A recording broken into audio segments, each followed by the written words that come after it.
ഇന്ന് ഞാൻ അച്ഛന്റെ പഴയൊരു മുണ്ടും അമ്മയുടെ പഴയൊരു സാരി എടുത്ത് വന്നിട്ടുണ്ട്. അപ്പൊ സാരി എന്ന് പറയുമ്പോൾ ഇത് ഞാൻ സ്റ്റിച്ച് ചെയ്ത് ബാക്കി വന്നതിൻ്റെ അകത്തുള്ള പീസാണ്. അത് കുറച്ച് അധികം ലെങ്ത് ഒന്നും ഇല്ല, പക്ഷെ നല്ല വീതിയുള്ള നല്ലൊരു പീസ്, നല്ല പ്രിന്റഡ് ആയിട്ടുള്ള നല്ലൊരു പീസ്. അപ്പൊ ഇത് കണ്ടപ്പോൾ എനിക്ക് വെറുതെ കളയാൻ തോന്നില്ല. അപ്പൊ ഞാൻ വിചാരിച്ചു ഇത് വെച്ചിട്ട് എന്തെങ്കിലുമൊക്കെ ചെയ്ത് നോക്കാം. അപ്പൊ എന്താ ചെയ്തെന്ന് കാണണ്ടേ? റിസൾട്ട് അടിപൊളിയാട്ടാ മാർക്ക്. അപ്പൊ ഞാൻ ആ സാരി നിന്ന് കട്ട് ചെയ്ത് രണ്ട് പീസാക്കി എടുത്തിട്ടുണ്ട്. അപ്പൊ രണ്ട് പീസിൽ നിന്ന് ഒരു പീസ് ഞാൻ അങ്ങോട്ട് മാറ്റി വെച്ചു. ഒരു പീസ് നമുക്ക് ആദ്യം ഒന്ന് അളവ് മാർക്ക് ചെയ്യാം. രണ്ട് തുണി ഇതേപോലെ രണ്ടാം നല്ല നീറ്റിലൊന്ന് ലെവലാക്കി ഒന്ന് മടക്കിയിട്ട് കൊടുക്കാം. അതിനുശേഷം നമുക്ക് ഇതിലേക്ക് ചെറിയൊരു അളവ് മാർക്ക് ചെയ്ത് കൊടുക്കുന്നുണ്ട്. അതായത് നമ്മുടെ ബോഡി പാർട്ടിന് കൊടുക്കുന്ന അളവുണ്ടല്ലോ, ആ അളവ് ഒന്ന് മാർക്ക് ചെയ്ത് കൊടുക്കുന്നുണ്ട്. എൻ്റെ ഷോൾഡർ ഞാൻ 6 ഇഞ്ചാണ് എടുക്കാറ്. അതേപോലെ ആം ഹോൾ ലെങ്ത് ഞാൻ 6 ഇഞ്ചാണ് എടുക്കാറ്. അത് ഇതുപോലെ സ്ട്രെയിറ്റ് ആയിട്ടൊരു ലൈന് ഞാനൊന്ന് വരച്ചു കൊടുക്കുന്നുണ്ട്. അതിനുശേഷം നമ്മുടെ ചെസ്റ്റ് അളവ് ഞാൻ ഇതുപോലെ ഒന്ന് എടുത്തു. ചെസ്റ്റ് അളവ് ഞാൻ 8.5 എടുക്കുന്നുണ്ട്. അതിൻ്റെ കൂടെ 1.5 ഇഞ്ചോ 2 ഇഞ്ചോ, ഞാൻ 1.5 ഇഞ്ച് എടുക്കുന്നുള്ളൂ. അത് ഇതേപോലെ ഒന്ന് മാർക്ക് ചെയ്ത് കൊടുത്തു. ഇനി അതും നമുക്ക് ഇതേപോലൊരു ലൈനായിട്ടൊന്ന് മാർക്ക് ചെയ്ത് കൊടുക്കാം. അതിനുശേഷം നമ്മളിത് ഇതേപോലെ ഒരു 4 ഇഞ്ച് താഴേക്ക് ഇതേപോലെ ഒന്ന് മാർക്ക് ചെയ്ത് കൊടുത്തു. ഇതേപോലെ 11 ഇഞ്ച് ഇതുപോലെ ഇവിടുന്ന് താഴേക്ക് ഒരു 4 ഇഞ്ച് ഞാൻ ഇതുപോലെ ഒന്ന് മാർക്ക് ചെയ്ത് കൊടുത്തിട്ട് ഇതേപോലൊരു യോക്ക് പീസ് മാത്രം ഇതേപോലെ ഒന്ന് വരച്ചു കൊടുത്തു കേട്ടാ. അതായത് ഇവിടുന്ന് 4 ഇഞ്ച് എന്ന് പറയുമ്പോൾ നമ്മുടെ ഷോൾഡറിൽ നിന്നൊന്ന് എടുത്താൽ 10 ഇഞ്ചിൽ ഇതുപോലെ ഒന്ന് മാർക്ക് ചെയ്തിട്ട് ഇനി ഇതൊന്ന് കട്ട് ചെയ്ത് കൊടുക്കാം. ഇത് ഞാൻ മെല്ലെ ഇതുപോലെ ഒന്ന് കട്ട് ചെയ്ത് കൊടുക്കുന്നുണ്ട്.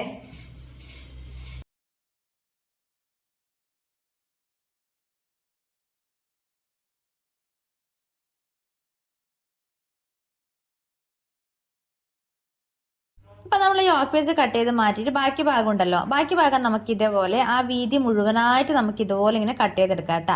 എന്നാൽ മാത്രമേ നമ്മൾ ഉദ്ദേശിച്ച ആ ഒരു മോഡൽ നമുക്ക് സ്റ്റിച്ച് ചെയ്യാൻ പറ്റുള്ളൂ. അപ്പോൾ അത് നമുക്ക് റെഡിയാക്കി അവിടെ മാറ്റി വെച്ചു. ഇനി നമുക്ക് മറ്റേ പീസ് കൂടി എടുത്തിട്ട് ഇതുപോലെ രണ്ടായിട്ടൊന്ന് മടക്കി ഇട്ട് കൊടുക്കാം. അത് ഞാനൊരു എലൈൻ മോഡലിൽ ഞാൻ അതൊന്ന് അളവ് മാർക്കൊക്കെ കാര്യങ്ങളൊക്കെ മാർക്ക് ചെയ്തിട്ട് ഇതുപോലെ ഒന്ന് കട്ട് ചെയ്തെടുത്തു കേട്ടോ. അതായത് നമുക്ക് എത്രത്തോളം ലെങ്ത് ആണോ അതിന് കിട്ടിയത് ആ ഒരു ലെങ്ത് മുഴുവനായിട്ട് ഇതുപോലെ ഞാൻ എടുത്തിട്ട് ഒരു എലൈൻ മോഡലിൽ ഇതുപോലെ നമ്മുടെ ബാക്ക് പീസ് കൂടി ഒന്ന് കട്ട് ചെയ്തെടുത്തു.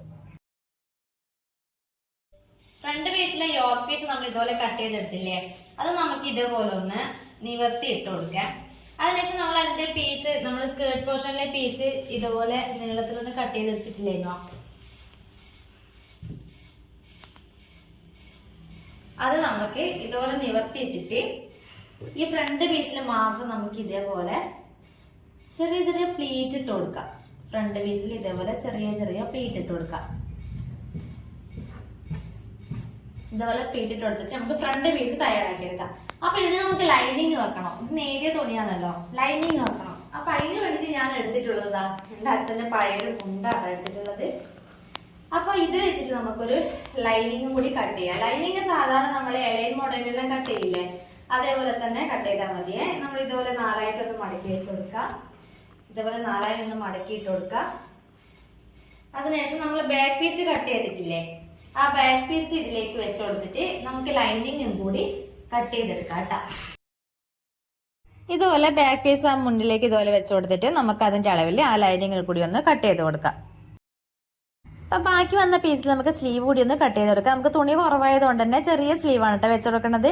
അത് ഞാൻ ഇതേപോലെ ഒന്ന് 2 പീസ് ഇതുപോലെ ഒന്ന് എടുത്തിട്ട് മടക്കി വെച്ച് കൊടുത്തിട്ടുണ്ട്. അതിൻ്റെ പോലെ തന്നെ നമ്മൾ സ്ലീവിൻ്റെ താഴത്തെ ഭാഗം ഇലാസ്റ്റിക് വെച്ചിട്ട് നമ്മൾ ചെറിയൊരു ഡിസൈൻ കൂടി കൊടുക്കുന്നുണ്ട് കേട്ടോ.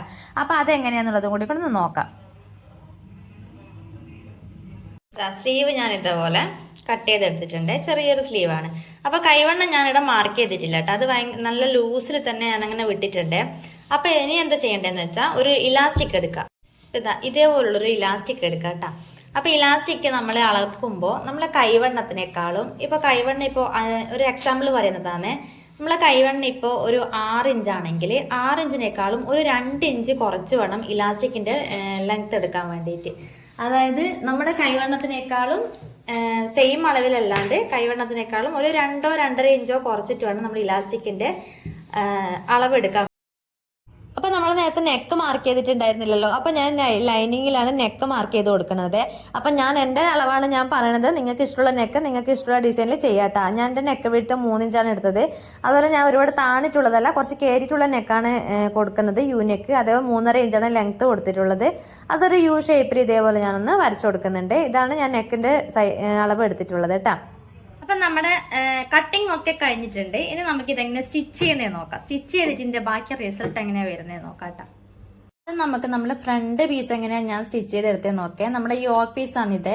അപ്പൊ ഈ യോക്ക് പീസിൽ ഇത് നമ്മൾ സ്കേർട്ട് പോർഷന്റെ ഭാഗം ഇതേപോലെ ഒന്ന് വെച്ചുകൊടുക്കാം.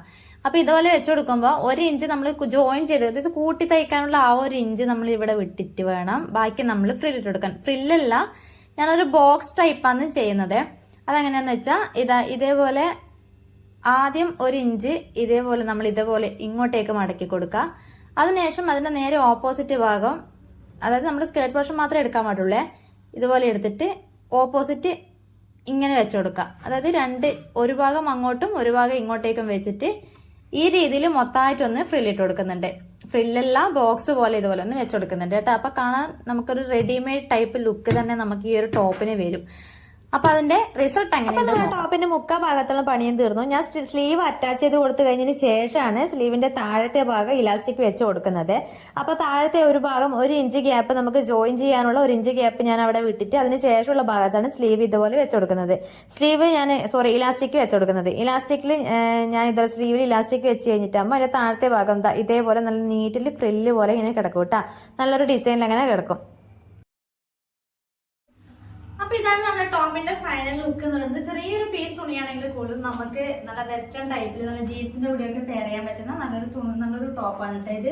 അപ്പൊ ഇതുപോലത്തെ പ്രിന്റഡ് ആയിട്ടുള്ള തുണിയൊക്കെ കാണുമ്പോൾ നമ്മൾ എന്താ വേസ്റ്റ് ഒക്കെ കളയുന്നത്, നമുക്ക് ഇതുപോലത്തെ ചെറിയൊരു ഐഡിയയിൽ നമുക്ക് അടിപൊളി ടോപ്പൊക്കെ സ്റ്റിച്ച് ചെയ്തൂടെ അല്ലേ. വേറൊരു കാര്യം കൂടിയുണ്ട്, ഞാൻ അതേ സാരി വെച്ചിട്ട് സ്റ്റിച്ച് ചെയ്തെടുത്ത ഒരു ടോപ്പാണ് കേട്ടോ ഇത് കുറച്ച് ലോങ് ആയിട്ടുള്ള ഒരു ടോപ്പാണ്. എന്താ പറയാ, നമ്മൾ ലെഗിൻസിന് കൂടെ ഇടാൻ പറ്റുന്ന നല്ലൊരു ഫ്രോക്ക് ടൈപ്പ് ടോപ്പാണ് കേട്ടോ. ഇത് നമ്മുടെ അരയിലെ ഇലാസ്റ്റിക് ഒക്കെ വെച്ചിട്ടുള്ള ആ ഒരു മെത്തേഡിലാണ് ഞാൻ സ്റ്റിച്ച് ചെയ്തത്. അപ്പൊ ഈ ഒരു മെത്തേഡ് സ്റ്റിച്ചിങ് ഞാൻ വേറൊരു വീഡിയോയിൽ അപ്ലോഡ് ചെയ്യുന്നതായിരിക്കും. അപ്പൊ ഇന്നത്തെ വീഡിയോ ഇത്രയേ ഉള്ളൂ. വീഡിയോ ഇഷ്ടപ്പെട്ടാൽ സബ്സ്ക്രൈബ് ചെയ്യുക, കൂടുതൽ ലൈക്ക് ചെയ്യുക.